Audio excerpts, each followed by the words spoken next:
going to see me making my own embossing powder. I wanted a cream coffee colored embossing powder, so what I'm doing here is I'm taking the Whisper White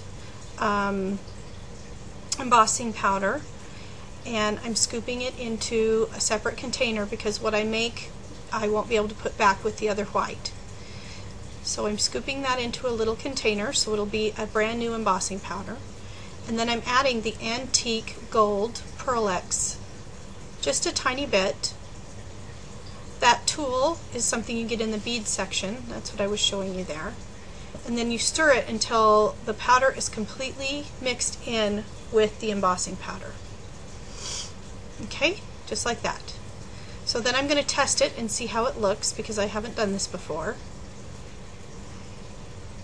And putting away the new embossing powder. It does leave a dust on the surface of the paper, as you can see there. It came out really nice. It's pearly and it looks like coffee, so I was happy with that.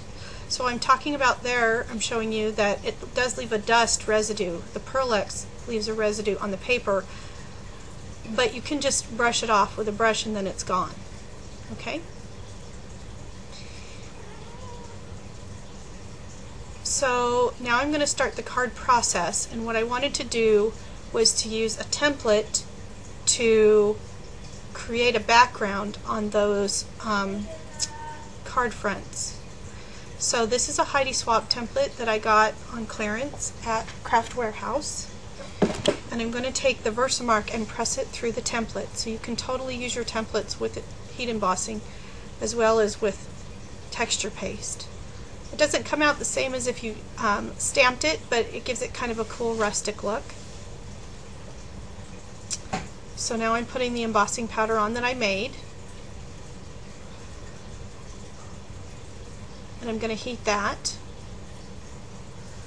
I tap it off, but it's still, see, there's dust on there, but that dust can be brushed away. So I'm actually making two cards here, so that's why you see me with two card fronts. So I've embossed that, and I'm showing you how shiny it is. And then I'm going to take the brush, and I'm going to brush away the extra Pearl-Ex that was clinging to the card front, like that. So it's kind of shiny and pretty. Really, really pretty in real life. So I'm doing another one for the other card.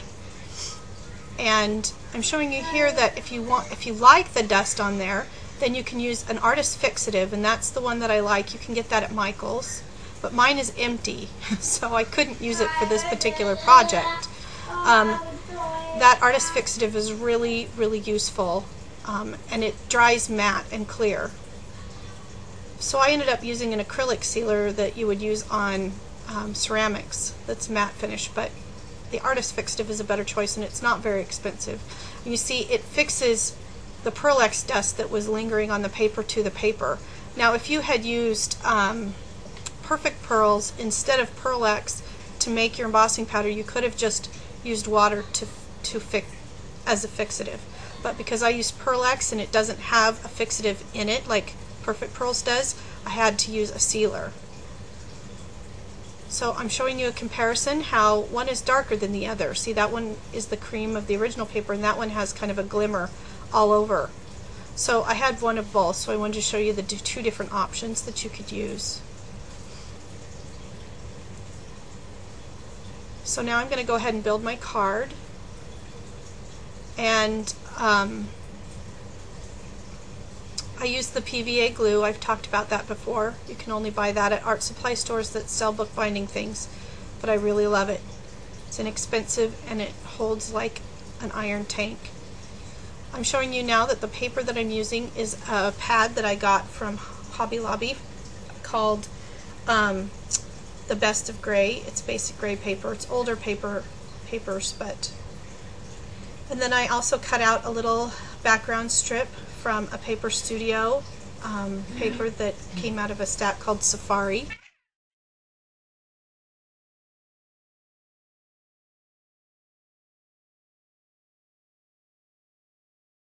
Alright, so now I'm cutting out a coffee card, or a coffee stamp that it's a Stampin' Up! Stamp that I had stamped.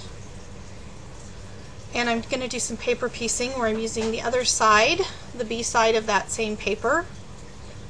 And I paper pieced it onto that little coffee card. And then I made a tag with a punch out of the saying that was in there that says, I believe that you could rule the world temporarily if you have enough coffee. And I'm using pearl cotton to create a string. And I'm going to tie it around that little coffee cup that I've paper pieced. I've made a little bow. I'm just going to glue the bow down so that it doesn't come untied.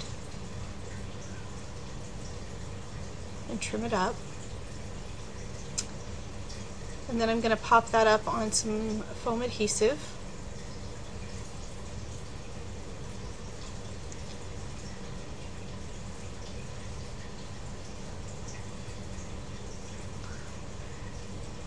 And then, of course, glue down the tag. And that was a Stampin' Up! Stamp set, and that's my first card finished. So I'm going to make another card, and it's same papers but a different stamp set. That stamp set is from Prima, and as you can see it has a little teacup in there with a tea bag, and I didn't want the tea bag. So I'm showing you how I took the two stamps, and with the cup I masked off the tea bag with a piece of just regular clear tape, or I guess just tape. You just put a little tiny piece of tape on there. And then I made the foam on top with the top of the cupcake that comes in the same set, and I'm going to demonstrate how to do it. This one's a little easier because you can just use the tape.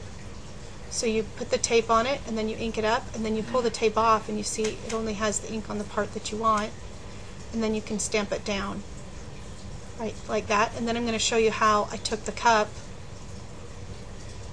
and I just stamped it below there, and so now I've got a mocha with a nice foamy top for that card. And now I'm stamping the greeting that I want to use that says Quiet Moments. It comes from the same Prima stamp set. And I cut it out. And now I'm going to watercolor my little coffee cup, and I'm going to use the Wild Honey ink because it matches some of the flowers in the paper. And I just put that on my mat, use my water brush, I wet the area,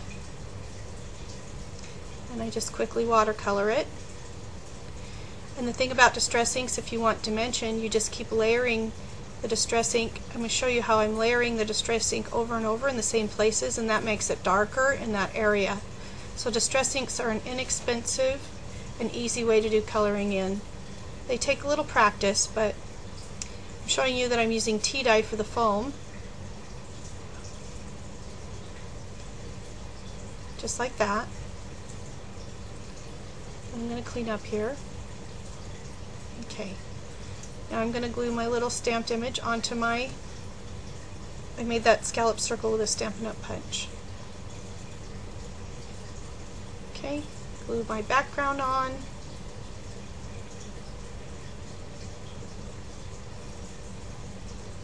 That has the heat embossing. Then I've got a strip of the paper, and I'm using the flower side up because it's the two-sided basic gray paper.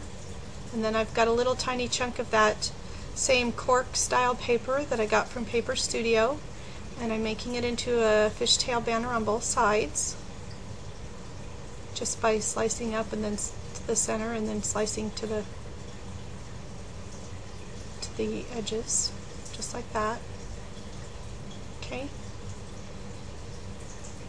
And then I'm going to pop up my little coffee cup on there,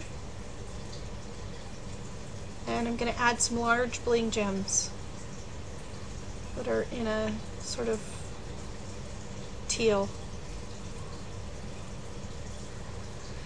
Then I'm going to cut out my sentiment and pop it up. It says Quiet Moments.